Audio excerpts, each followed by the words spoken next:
Frères et sœurs dans le Seigneur, je nous dis bonjour. Voilà, nous allons partager un thème ce matin. Le thème c'est servir Dieu paye le plus. Donc nous allons voir la deuxième partie. Servir Dieu paye le plus. Donc je remercie mon Dieu pour ce moment, tout ce qu'il fait pour moi. Il fait des choses tellement grandes, insondables. Pour commencer, nous allons partager un premier verset, c'est tiré de Luc 12, 34. Luc 12, 34 qui nous dit « Car là où est votre trésor, là aussi sera votre cœur. Là où, frère, est ton trésor, c'est là aussi ton cœur sera. » Donc j'aimerais te demander où est actuellement ton cœur, frère et sœur. Pour répondre à cette question, regarde toujours ce que tu fais de ta journée. Tu as 24 heures dans la journée. Combien de temps tu consacres à Dieu? Parce que là, il est question de priorité. Tu ne peux pas me dire que tu passes des heures à suivre des séries, à regarder la télévision, à être sur ton téléphone, connecté sur les réseaux sociaux. Si Dieu était ta priorité, frères et sœurs, tu consacrerais du temps pour ton Dieu. Tu ne trouverais pas d'excuses en ce qui concerne ton Père. Amen. Voilà, frères et sœurs. Donc là, il est question seulement de priorité. Voilà, s'il faut nous encourager, nous allons prendre l'exemple de Marthe et Marie. Donc nous connaissons l'histoire dans la Bible, Marthe et Marie, deux sœurs qui avaient reçu Jésus-Christ chez eux. Et Marthe était préoccupée à faire les tâches ménagères de la maison. Pendant ce temps, Marie était préoccupée par ce que Jésus-Christ disait. Donc là, Marthe va se plaindre auprès de Jésus-Christ, disant, mais dis à ma sœur de venir m'aider. Jésus-Christ va lui répondre quoi? Il va dire, Luc 10, 41, il va lui dire, Marthe, Marthe, tu t'inquiètes et tu t'agites pour beaucoup de choses. À vrai dire, ce sont des choses inutiles. Et au 42, il va dire, une seule chose est nécessaire, Marie a fait la bonne part, qui ne lui sera pas ôtée. Donc, ce que Marthe ne comprenait pas, c'est que faire la lessive, vous faire préparer la fête, recevoir Jésus-Christ, elle pouvait le faire tous les jours, du genre préparer toutes ces tâches-là, elle pouvait les faire tous les jours. Mais Jésus-Christ était de passage. Donc Jésus-Christ passait par là et peut-être qu'il n'allait plus revenir. Il fallait profiter de l'instant, recevoir son Seigneur, profiter, dialoguer avec lui. Donc là, Marthe était de côté. Voilà pourquoi Jésus-Christ nous dit, Marie a choisi la bonne part. La bonne part, c'est écouter Dieu. La bonne part, c'est passer du temps avec Dieu. La bonne part, ce n'est pas suivre ta télévision. Tout ça, ça passe. Mais le temps que tu passes devant Dieu te transforme énormément. Amen. À l'exemple de Moïse, après 40 jours passés devant la face de Dieu, il est descendu la tête rayonnante de lumière. Que nous n'avons pas d'excuses devant notre Dieu. Nous allons voir un premier point. Le premier point, c'est servir Dieu confère l'honneur divin. 1 Samuel 2, 30 nous dit, c'est pourquoi, voici ce que dit l'Éternel, le Dieu d'Israël, j'avais déclaré que ta maison et la maison de ton père marcheraient devant toi à perpétuité. Et maintenant, dit l'Éternel, loin de moi, car j'honorerai celui qui m'honore. Mais ceux qui me méprisent seront méprisés. Frères et sœurs, là, Dieu est en train de nous dire qu'il va honorer celui qui l'honore. Si tu honores Dieu, honorer, c'est considérer. Donc, si tu le considères, il va te considérer. Imaginons, frères et sœurs, un président ou un chef qui t'honore. Tu trouves grâce aux yeux de ce chef-là. Si les gens sont passés par là, il a refusé de leur accorder un bien. Mais si toi, il te considère, dès qu'on t'annonce devant lui, automatiquement, il te reçoit, il te donne ce que ton cœur désire. C'est ça la considération. Donc Dieu est en train de te dire actuellement, si tu le considères, il va te considérer. Et si tu le considères, tu dois passer du temps avec lui dans la prière, les intimités, la méditation, la lecture biblique. Tu dois le servir. Jean 12, 26, qui nous dit « Si quelqu'un me sert, qu'il me suive. Et là où je suis, là aussi sera mon serviteur. Si quelqu'un me sert, le Père l'honorera. » Là, c'est Jésus-Christ qui parle. Si quelqu'un sert Jésus-Christ, le Père, qui est notre Dieu Tout-Puissant, le Dieu d'Abraham, d'Isaac, de Jacob, va honorer cette personne. Amen. Donc, nous connaissons tous le corps du Christ. Le corps du Christ, c'est l'Église. L'Église, ce n'est pas les murs, mais ce n'est pas le bâtiment, mais ce sont les frères et sœurs qui constituent une église. Donc une église fonctionne comme le corps humain qui a les pieds, les jambes, les pieds, les mains, la bouche, etc. Donc dans l'église, chacun de nous a un rôle à jouer. Tu peux être chantre, tu peux être pasteur, tu peux être protocole.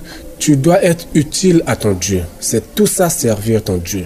Donc être utile à ton Dieu. Si par exemple, tu as le don d'évangéliser, il faut évangéliser.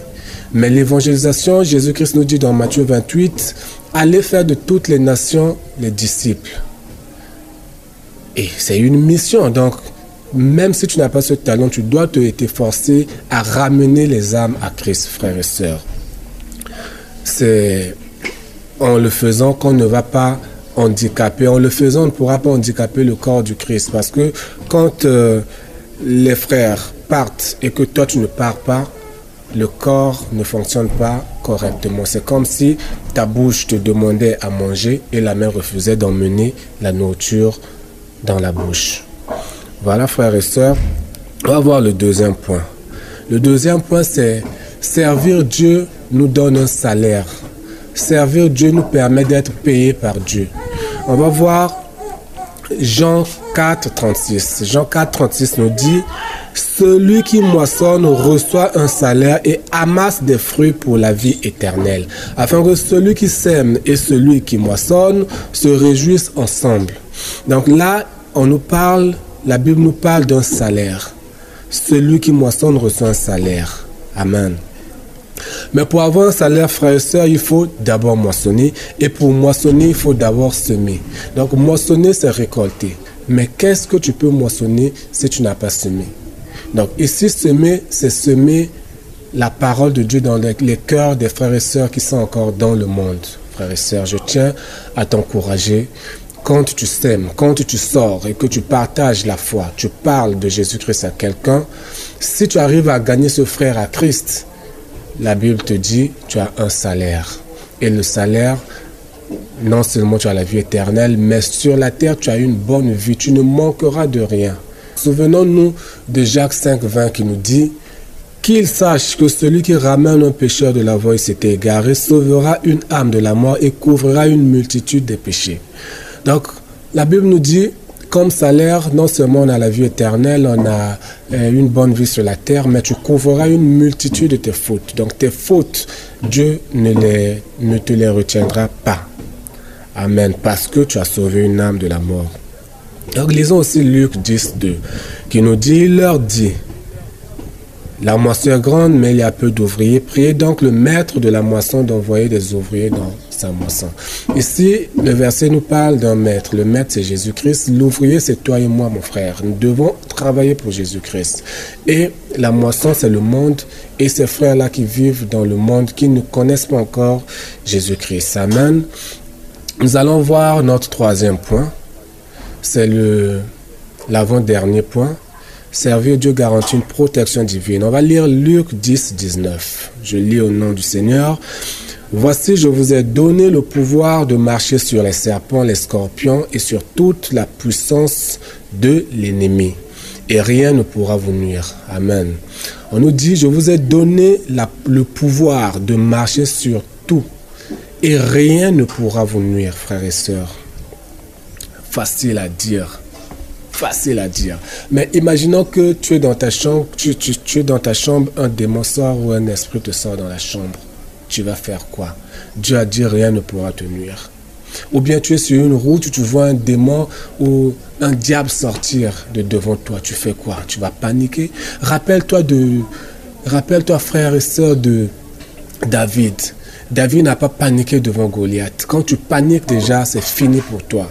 David, les gens regardent souvent la lance qui a tué Goliath. Mais non, ce sont les paroles prononcées par David qui ont déstabilisé Goliath. Donc, parfois, il faut déclarer. Donc, là, David va faire quoi pour le déstabiliser? Il dit, tu es qui pour insulter le Dieu d'Israël? Donc, il défie Dieu. Il dit, ce Dieu que tu as insulté va te livrer devant moi, je te couperai la tête. Pour que le monde sache que Israël a un Dieu. Et quand Dieu est là-haut, il entend ça et dit, waouh, cet enfant, il compte sur moi, il faut que je travaille. Voilà. Donc tu vas faire quoi, frères et sœurs? Tu vas appeler ton pasteur, mais il est loin, il ne peut pas arriver de suite. Quand tu es devant une situation pareille, frère, la première des choses à faire, c'est de ne pas paniquer, mais de penser à ce Dieu qui va te délivrer. Alors tu diras, prends exemple aussi sur Jésus-Christ qui a été tenté par le diable, mais ce Jésus-Christ a toujours répondu par « il est écrit ». Il disait toujours « il est écrit ». Ta réponse aussi, c'est par rapport à la parole de Dieu. Dieu aime parfois qu'on lui rappelle ce qu'il a dit à propos d'une situation pour qu'il travaille encore de plus belle. Voilà, donc tu pourras dire l'ange de l'Éternel campera autour d'une armée pour te défendre.